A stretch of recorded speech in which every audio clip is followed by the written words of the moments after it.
Participating will be myself and my fellow editors, Drew Winter, Christy Swinesberg, James Amond, and Bob Gritzinger. And moderating this panel will be a longtime friend of ours who knows a thing or two about engines and motors, the founder of the Ward's 10 Best Engines program, and now the editorial director of mobility media at SAE, Mr. Bill Visnick. Please welcome Bill. Thank you. I was fascinated to hear some of Erin's comments and see some of her data here, particularly when you talk about projecting out into the next 10 or 15 or 20 years or whatever, and what kind of technology is going to be there. And without belaboring it a lot, I think I've worked with all these guys, for some of them for some time in the past when I was at Wards and when we started the 10 Best Engines 26 years ago. And that's an interesting time frame now to be able to look back on. 26 years ago compared to what Erin's talking about 26 years from now maybe, or 15 years from now. 26 years ago, it's really a strange thing, I think, because we literally were, in the first couple of years of the 10 Best Engines, dealing with whether some engines had fuel injection or not, okay? And so, this is really what 25 years means in this business. And I think that's the point I'm trying to make really here is that, as we start to project out now, I was particularly fascinated this year when Tom told me that the name was changing slightly to go to Propulsion Systems, so 10 Best Engines and Propulsion Systems, which I said to him, frankly, is a little bit of a mouthful, right? And it's 10 Best Engines, worked really nice for 25 years. Do you really want to do that? But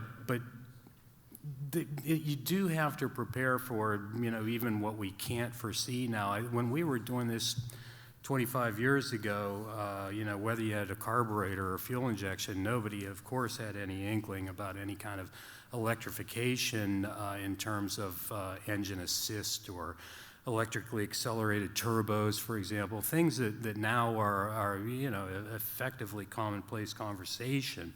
So I feel a little strange being here really and knowing that we did this 25 years ago, and that was what was there. Variable valve timing was the hot ticket then, and so it's just amazing what 25 years means in this business. So I don't like to look back a lot. I think some of almost everybody on this panel who knows me, I don't talk a lot about the past. I really do like to always be talking to people about what do they have going, what's going on, what's going to be new, and what's going to be important. And it is not my thing to look in the past, but it really now in particular with this engine, with the change to propulsion systems and seeing some of Erin's data about electrification and where it's going to really blend in to the whole powertrain portfolio, it just reminds me that we've come a long, long way since throttle body injection and variable valve timing and things like that. So with that, we will get to the here and now, which is this list for this year. And sorry if I turn a little bit. I thought there was going to be a mic here for me to hold, but okay. Way down on the floor. I get to drop the mic probably. Yes? No? Yeah. Okay. So we're going to get to the here and now because I think this is what we always found in doing this for a long time was what a lot of people really like to hear is why did you pick these engines? What did you like about them? What didn't you like about, this or that or whatever? You got 5 people here from the panel. They all make their own decisions about these. Everything's collated. The numbers are crunched, and you turn out with 10 best engines and propulsion systems. But why? Why did this one win? Why did that one win? What really makes it work for a panel of 5 people that need to all come to some sort of consensus about how it's going to win or not win or whatever. So that's what we're sort of going to just throw out to the panel here. Tommy, I can tell you've got something to say already. I do. So On the name change, I just wanted to be clear, there was a lot of hand-wringing. It was very difficult for us to make that choice that we needed to call it 10 Best Engines and Propulsion Systems. It's no mystery to any of you that we've had these electrified powertrains on the list since 2001 when the first Prius made the list. And I can still remember the hand-wringing with Bill about, should a hybrid be on the list? Can we call it a 10 best engine? And I mean, clearly we could, because over the next many years, we continued to bring in more electrified powertrains. But there was a certain element within our discussions about the name change that was, let's just call it Ward's 10 Best Propulsion Systems. And we chewed on that for a while, and I said, you know what, I don't think that's a smart thing to do, because as much as we want to just go straight to propulsion systems, the vast majority of the market is still engines. It's still internal combustion. And it's great that we can look to the future and think about fuel cells and hydrogen and plug-in hybrids and battery electrics, but, doggone it, engines are still going to be core for a pretty long time. So that's why it's such a mouthful to say. So sorry about that, folks. Maybe 25 years from now, we can go straight propulsion systems. Maybe we will. We'll see. Yeah. Okay. Anyway, once we, sort of get to this notion that it's not just going to be about engine, I look at the list this year, and there are always kind of high points and things that really kind of stand out at you. And one thing here for me is after a long drought, we'll get to the blending of electrification into powertrain in a minute, but I've always said everyone in their lives should once own an inline six-cylinder engine of some, in whatever it is, you pick it, but, it is one of my favorite formats, and as a lot of engine people in the engine community, it is a great format. 3 i6s this year. In 1 year. In 1 year, when you couldn't find an i6 other than from BMW for a long time. And BMW, of course, has been a stalwart of this program with the i6 engine. So who wants to kind of say something about that? How dare you? Six i6s, or 3 i6s, I'm sorry, not 6, wow. Let's talk about that a little bit. It's a great format, inherently balanced. Everybody knows about the primary order balance. The things that just make sixes, inline sixes, so good, but we have three really new great ones. variety in these inline sixes, from the BMW turbo gas engine, the diesel in the GMC, and then the Mercedes bringing back the inline six with the 48-volt system. Yeah, and the thing about the Mercedes to me was that stop-start. The 48 volt is so instantaneous, really, really impressive how smooth the restart is. And that's what we're really encouraged to see, is a lot of the future stop-start systems are so smooth. You can all recall a time when stop-start was pretty clunky and bulky, and you might think that the engine isn't going to quite turn over and be there for you when you need it. But in this case, in that Mercedes, it's just outstanding. And isn't it interesting how, BMW's been doing inline sixes for so long, and they're so good, and it's like Mercedes was studying that all these years, and they've come out with an engine that is so evenly matched. They've got the same exact torque number. The horsepower is 382 in the Mercedes, 362. 382 in the BMW, 362 in the Mercedes. But they're both spectacular engines, and I was really impressed. I was really pleased to see, wow, we've got a dogfight in Germany between inline six engines, gasoline engines. So it was great. Who else? Anybody? Christy, you look like you had something to say about that, but Christy's a hybrid fan. She really likes hybrids a lot, and so I thought maybe... Great engine's a great engine, Bill. Yeah. I'm not going to discriminate against i6s, and okay. the three that won are exceptional. So Well, and look, I have no problem with I've them. spent time with just about all these engines myself, not within the confines of this competition, actually, obviously, but look, the Sierra diesel in in a pickup truck is really a fantastic package, and I think it's really working in all these vehicles. So, hooray for inline sixes, right? Okay, so what about this? Oh, go ahead, Tom. Since we're talking about the inline sixes, we can segue right into diesel at this point. So we had 4 diesels in the competition this year. The Mazda CX-5, which we've waited for so long to have that 2.2-liter diesel, finally came to us. We got to drive it. And in the summer, we drove it and enjoyed it quite a bit more than when we got it 2 or 3 months later. And it's really surprising how almost the NVH profile had changed, and the fuel economy was not as good. And it wasn't even all that cold yet when we were driving it. So sorry to Mazda, but the Mazda engine wasn't even in the hunt. But the 3 diesels in the truck sector, they were all really closely matched, and I think we all were thinking, wow, it could be any of them. The Ford is really quiet. The Ram has the highest tow rating, over 11,000 pounds.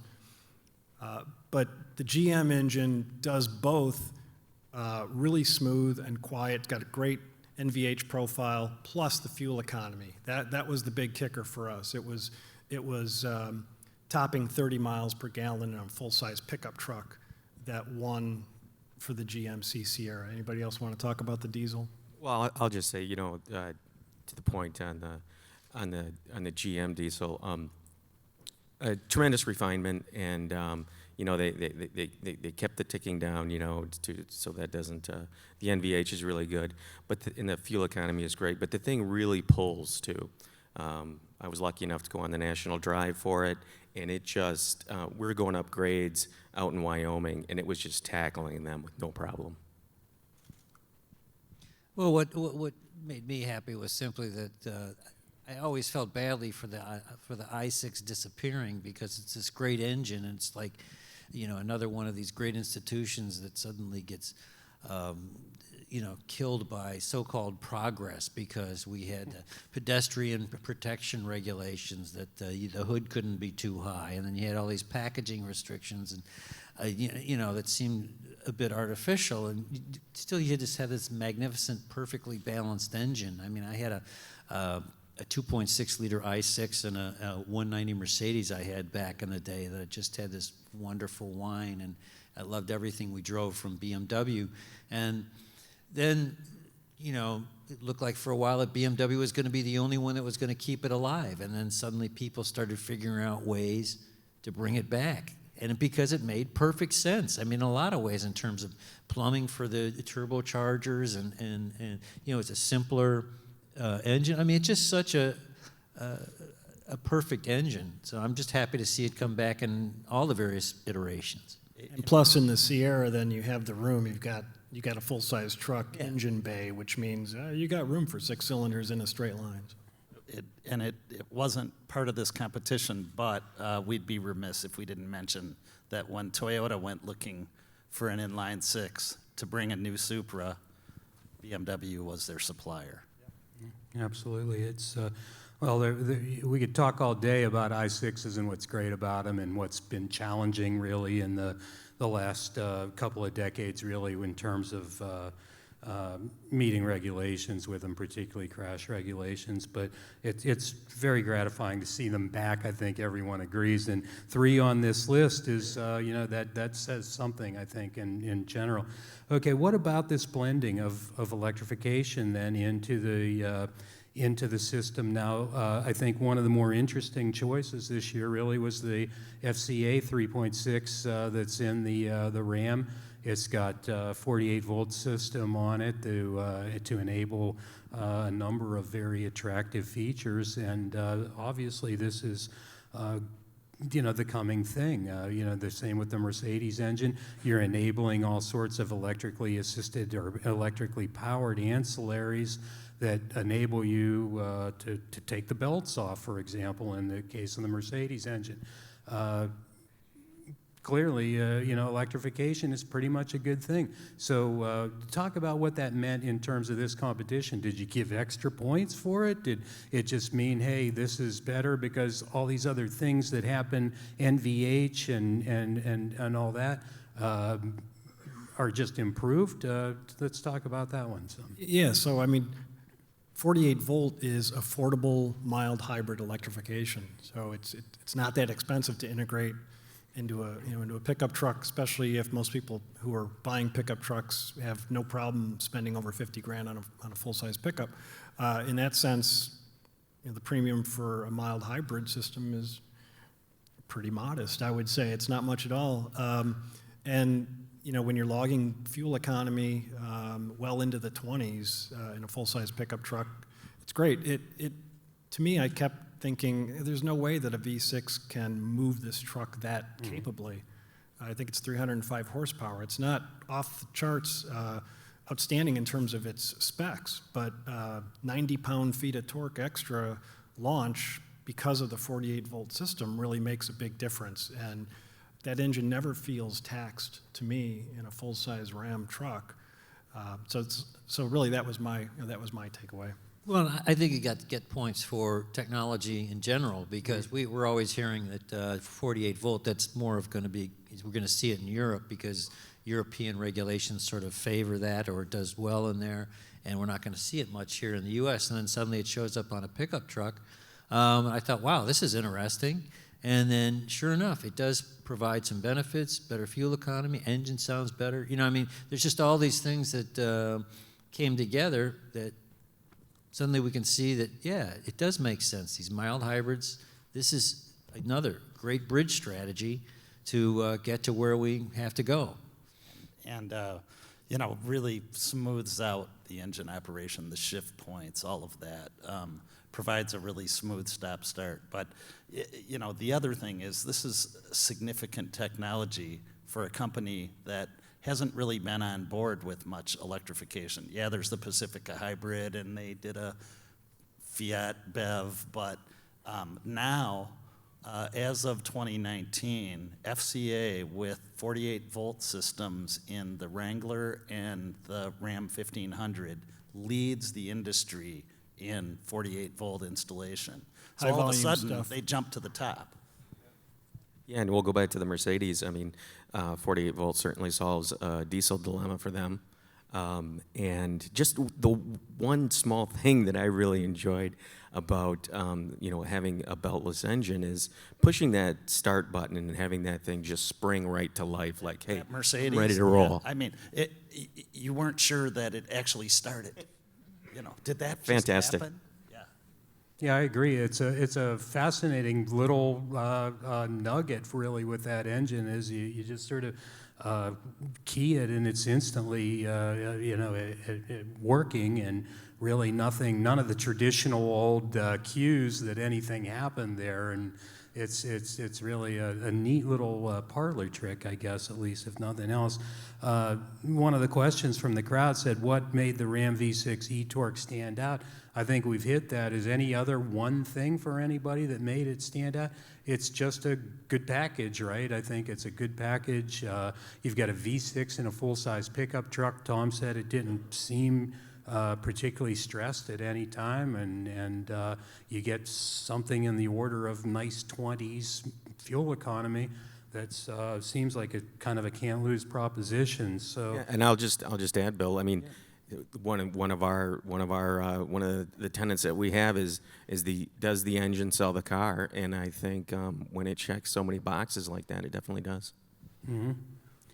Okay, want to go into downsizing just a little bit too, because that still, again, Aaron showed us the numbers there and the way the trend line's going.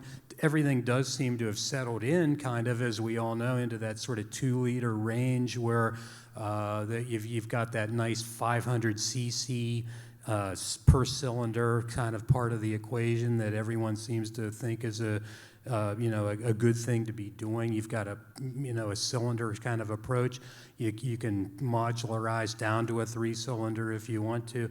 But I'm looking, in particular at the Ford, the EcoBoost, which I think, if for me at least anyway, is still kind of a fascinating proposition in the market, because you're getting 332 horsepower out of 2.3 liters, and that's numbers that just even not that long ago were really kind of considered a little out there. So talk about that one a little bit. Yeah, too. so for me, I've driven the previous, the other lower powered EcoBoost Mustang. I think we've all probably experienced it.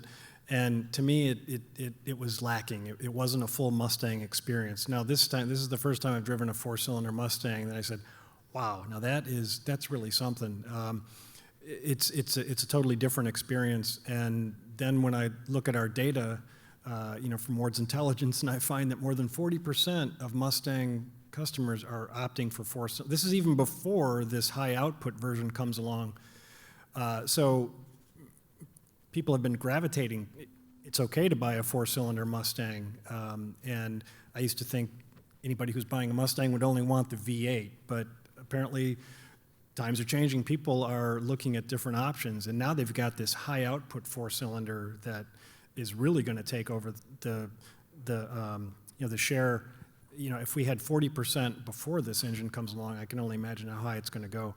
So we're going to see some downturn in the V8 penetration, but I really, really enjoyed cycling through the gears in this engine. It sounds great. The fuel economy was pretty good, even certainly better than you're going to get with the V8, and just felt like a no compromise engine for me. Yeah, it was a true, I think, high performance Mustang experience. You still have, we love the Bullet, we love the big V8, and that's sort of like this nostalgic feel, and love the 6-speed shifter and all that. But this now, I think for most of us, we saw this engine was so powerful and made such cool sounds, and again was scary fast, that it fit the brand, and it was just kind of giving you this different experience, but still was very high performance, very thrilling, and not something that you felt like you were... The penalty. Yeah, right. Yeah. If this is where performance has to go, I think we're on board. Yeah. Well, and you mentioned the sound, which has not typically been a strong suit for turbo engines in particular. Everything gets a little... gets a little frizzy, I guess, in there, and everyone was pretty satisfied with that, I guess, right? The sound from the Mustang Turbo really kind of fit, you thought, for a Mustang then. Yeah. Okay. I mean, it's not a big V8 sound.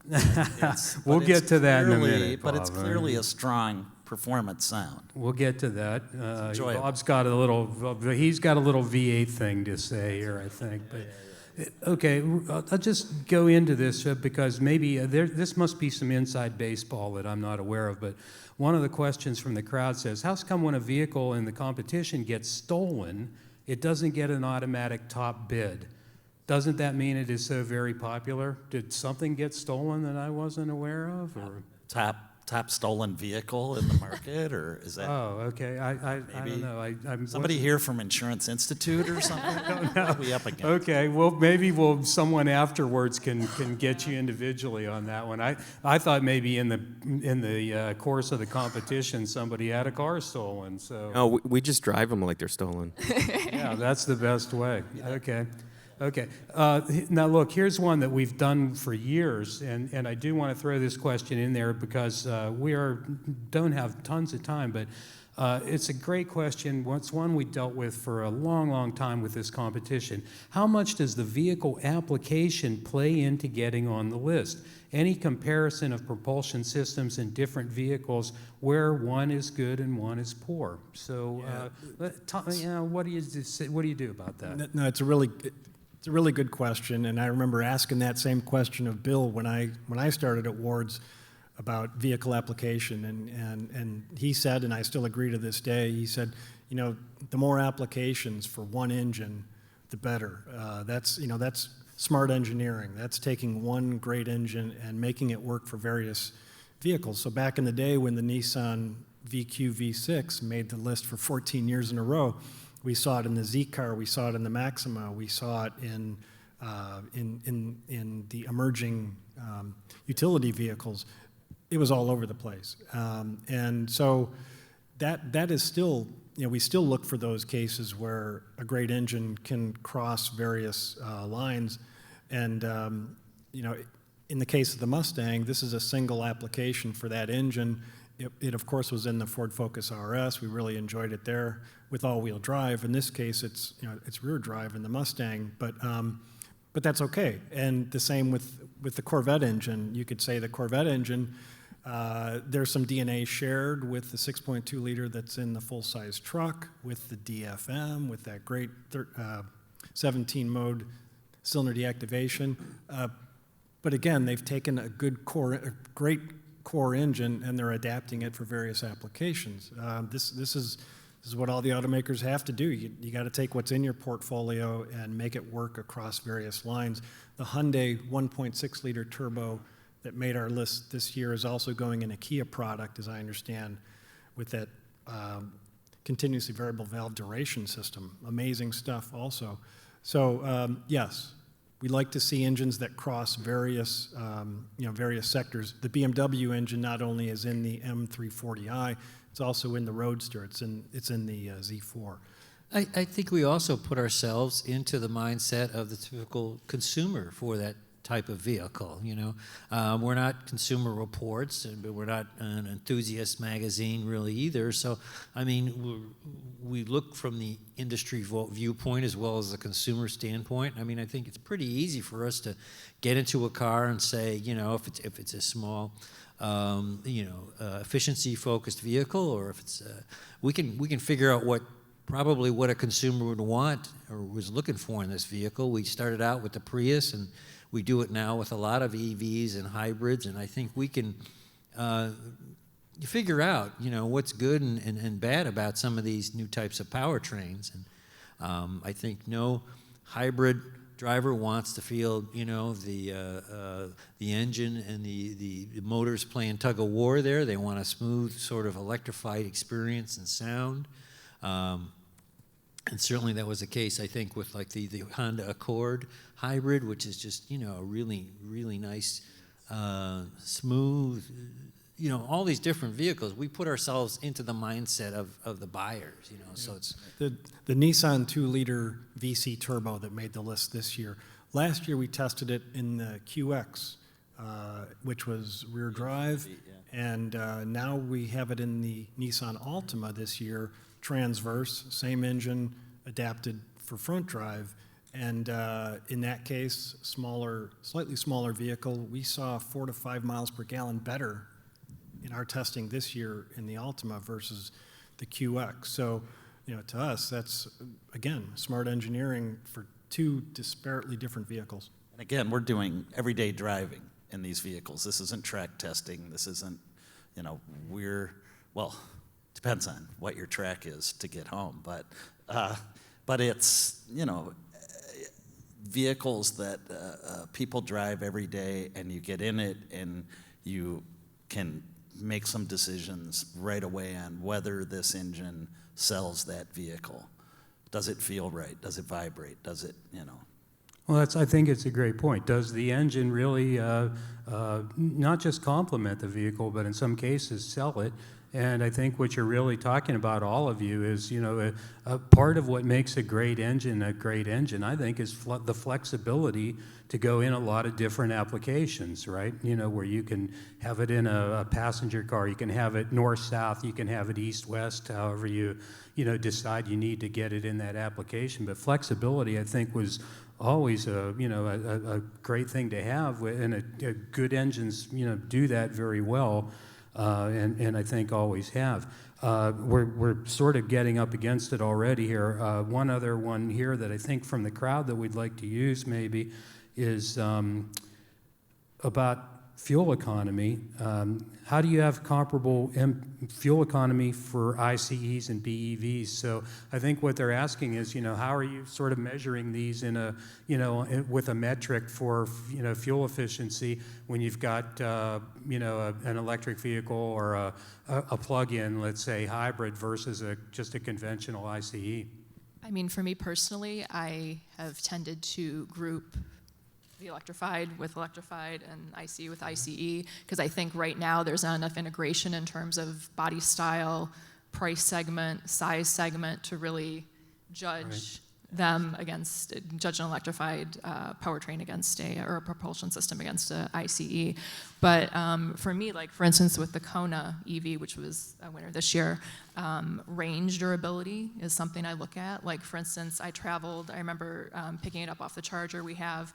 I had a full charge, I drove 5 miles and I used 1 mile of range because I was braking so much. And I mean, you know, obviously that's my route. I have a urban route, but that's, you know, phenomenal. And I think that's the type of thing that'll sell BEVs in the future. So with ICEs, we're, I think, looking at fuel economy compared to the sticker, one, and does it meet it or exceed it? And in many cases, these vehicles exceed what you would expect. I think the Sonata 1.6 is an example, tremendous fuel economy. But as it relates to the battery electrics, then does the range match what's predicted? Right, or does it exceed it? And a lot of times it'll exceed it. And how does it compare in that, you know, in that comparative group too? We'd also be looking at.